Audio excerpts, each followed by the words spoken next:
Saudara, pemerintah memperkirakan butuh triliunan rupiah untuk mempercepat pemulihan bencana banjir dan longsor Sumatera. Namun suntikan dana ini perlu diimbangi dengan pengawasan berlapis agar tak jadi ladang korupsi.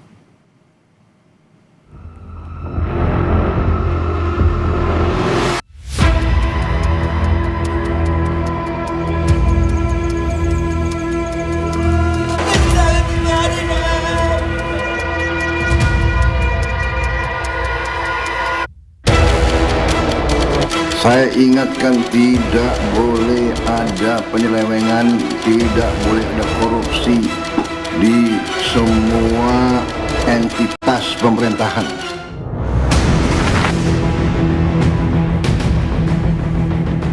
Presiden Prabowo mewanti-wanti pejabat jangan korupsi anggaran untuk penyintas bencana. Peringatan ini diungkap Presiden saat ratas penanggulangan pasca bencana di Sumatera, Minggu 7 Desember 2025. Anggaran pemulihan bencana di Aceh, Sumatera Utara, dan Sumatera Barat ditaksir mencapai 51,82 triliun rupiah. Dari estimasi ini, BNPB mengungkap Aceh menjadi provinsi yang memerlukan dana paling besar, yakni 25,41 triliun rupiah, lantaran lebih dari 30.000 rumah di Aceh hancur akibat diterjang banjir dan longsor. Sementara, biaya pemulihan di Sumatera Utara memerlukan 12,88 triliun rupiah dan Sumatera Barat 13,52 triliun rupiah. Dana ini digunakan salah satunya untuk pembangunan hunian sementara bagi korban bencana. Kementerian PU dengan penyebelahan dari 3 provinsi, estimasi yang diperlukan dana adalah sekian, Bapak Presiden, 51,82 triliun. Hunian tetap, Bapak Presiden, setelah Huntara jadi, kemudian dibangun hunian tetap, kami mohon yang relokasi, yang harus pindah, itu kami mohon dari Kementerian PKP yang membangun, Bapak Presiden. Kemudian yang tanahnya tidak harus pindah, karena mungkin banjirnya dampaknya tidak terlalu besar bagi keluarga itu sehingga tidak harus pindah, tapi rumahnya rusak, itu kami perbaiki oleh Satgas BNPB. Presiden Prabowo menyebut pemerintah pusat akan mengalokasikan dana khusus bagi pemerintah daerah terdampak bencana. Prabowo mengalokasikan anggaran 4 miliar rupiah atau 2 kali lipat dari usulan Mendagri sebesar 2 miliar rupiah per kabupaten kota dan 20 miliar rupiah untuk provinsi. Anda minta 2M per kabupaten ya? Saya kasih 4M. Ya. Yang paling berat ya. Kirim 20M. Nanti Sumatera Utara berapa, nanti gubernurnya suruh ketemu saya. Saya tidak mau ada pihak-pihak yang menggunakan bencana ini untuk memperkaya diri. Menteri Keuangan Purbaya Yudi Sadewo memastikan anggaran pemulihan bencana sesuai usulan Presiden dan BNPB sudah siap. Purbaya bilang anggaran berasal dari efisiensi APBN tahun depan. Untuk bencana kan ada setiap tahun tuh 5T, itu satu. Nanti kita sudah sisir anggaran 2026. Sebelum ini kejadian sudah kita sisir sebetulnya untuk kegiatan-kegiatan yang tidak terlalu berguna kayak rapat-rapat nggak jelas itu segala macam. Jadi kita bukan potong anggaran ya, efisiensi kan. Sudah kita lihat itu ada sekitar ada 60 triliun lah dapat. Peneliti Selius menyebut penyaluran bantuan bencana Sumatera harus diawasi secara berlapis untuk mencegah praktik korupsi. Ini pengawasannya harus berlapis. Ini kita harus menyamakan untuk penggunaan dan pengawasan anggarannya sama seperti kejadian ketika COVID-19. Agar apa? Agar masyarakat bisa mengawasi uang yang dibayarkan dari pajaknya.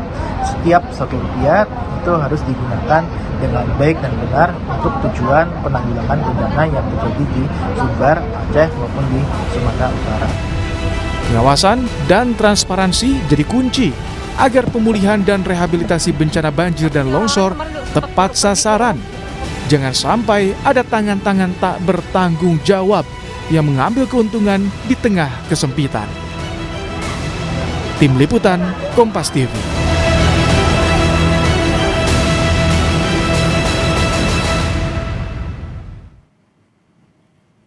Suntikan dana disiapkan pemerintah pusat untuk pemulihan korban bencana Sumatera.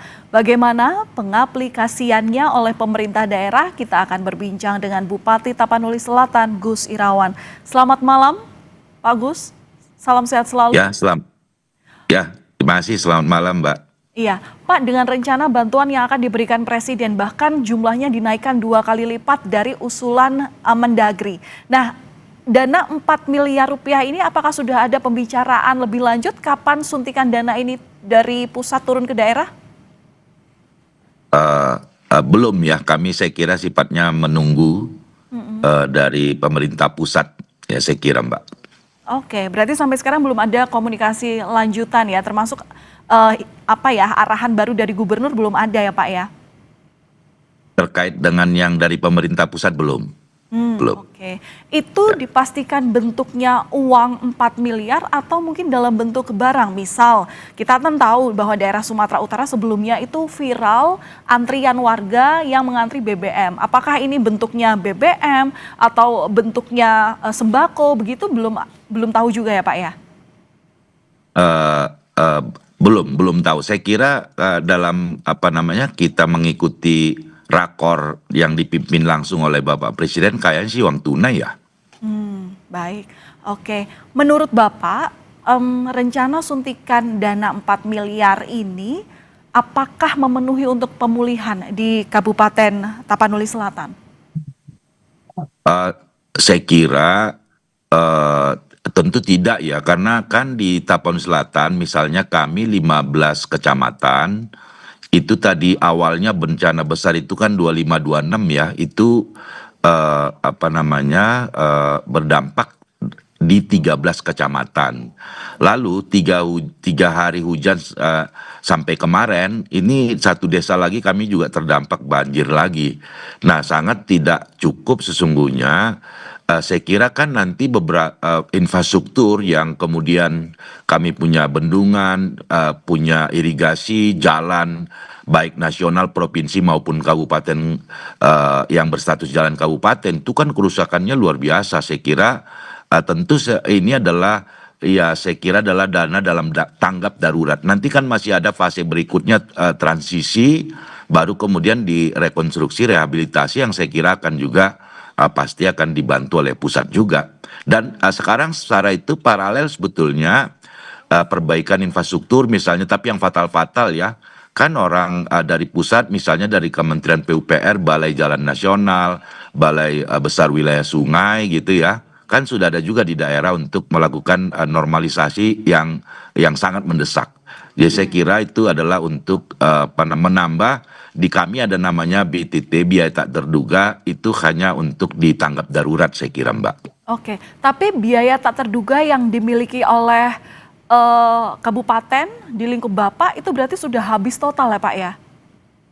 Iya pasti, karena kan kita menganggarkannya juga nggak terlalu besar ya, karena tentu kita nggak menduga akan bencana sebesar sedahsyat ini. Dan memang sih Tapsel tiap tahun akan selalu ada bencana. Tahun lalu juga ada bencana banjir bandang di 2 kecamatan, ada longsoran di beberapa kecamatan lain gitu. Tapi tidak pernah cuaca se ekstrim yang kemarin itu dan dampaknya sebesar yang sekarang ini nggak pernah kebayang gitu ya. Sehingga sangat jauh dari apa yang kami butuhkan, hanya untuk tanggap darurat saja, Mbak. Oke, Pak, tapi kalau secara hitung-hitungan dana 4 miliar yang nanti akan dikucurkan ke pemerintah daerah, kabupaten kota khususnya ya, yang paling prioritas ini rencananya akan digunakan Bapak untuk apa? Pembenahan apa? Kemudian mungkin juga ada perbantuan untuk warga dalam bentuk sembako atau apa Pak? Ya nanti tentu ini kan luar biasa ya, saya kira ini ciri kita di Indonesia gitu ya, banyak kemudian bantuan dari berbagai pihak gitu. Nah tentu karena ini kelihatannya dengan tingkat keparahan yang luar biasa ini, mungkin masih agak butuh panjang kami untuk bisa menuju normal. Maka dengan yang ada sekarang, rasanya nanti akan kita lihat kemudian kalau misalnya ini saya di gudang logistik ini sekarang untuk memanage alokasi logistik ke semua tempat-tempat di mana masyarakat kami ditampung di tempat penampungan sementara begitu ya. Jadi nanti tentu akan kita gunakan, itu dikunci hanya digunakan di dalam tanggap darurat bencana. Apa-apa tentu nanti akan sesuai dengan kebutuhan pada saat kita hadapi nanti situasinya. Gitu Mbak. Oke. Pak, dalam hal ini Presiden juga mengingatkan bahwa jangan ada penyelewengan. Nah, nanti pengawasannya seperti apa Pak? Karena ini angka yang besar.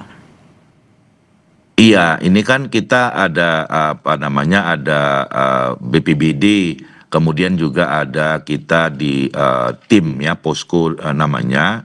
Tentu kita berharap dari awal juga saya pun wanti-wanti. Saya kira rasanya ya masa sih dalam situasi begini untuk untuk dana kemanusiaan membantu masyarakat kita, orang dari luar Tapon Selatan banyak memberikan bantuan.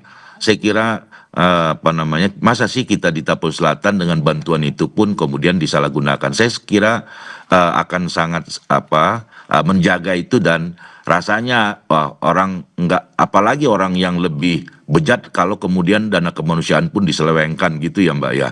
Saya kira akan kami awasi terus, mudah-mudahan tidak ada hal yang kemudian yang diselewengkan. Oke. Kalau sampai sekarang Pak, apa saja sebenarnya bantuan yang masih dibutuhkan warga Tapanuli Selatan? Nah, di gudang logistik kami misalnya, kan kami punya pengungsi itu belasan ribuan ya. Kalau hitungan kami mungkin 4,5 sampai 5 ton beras kami butuhkan setiap hari begitu ya.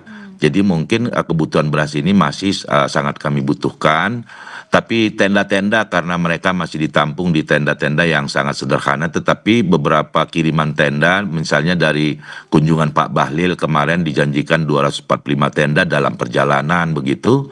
Saya kira utamanya adalah di kemudian logistik lah, terutama untuk bahan makanan siap saji kepada masyarakat yang terdampak. Oke, baik. Terima kasih Pak sudah berbagi informasi bersama kami di Kompas Malam Kompas TV. Kami turut berduka. Salam dari seluruh warga Indonesia. Terima kasih Pak. Terima kasih Mbak. Terima kasih. Saudara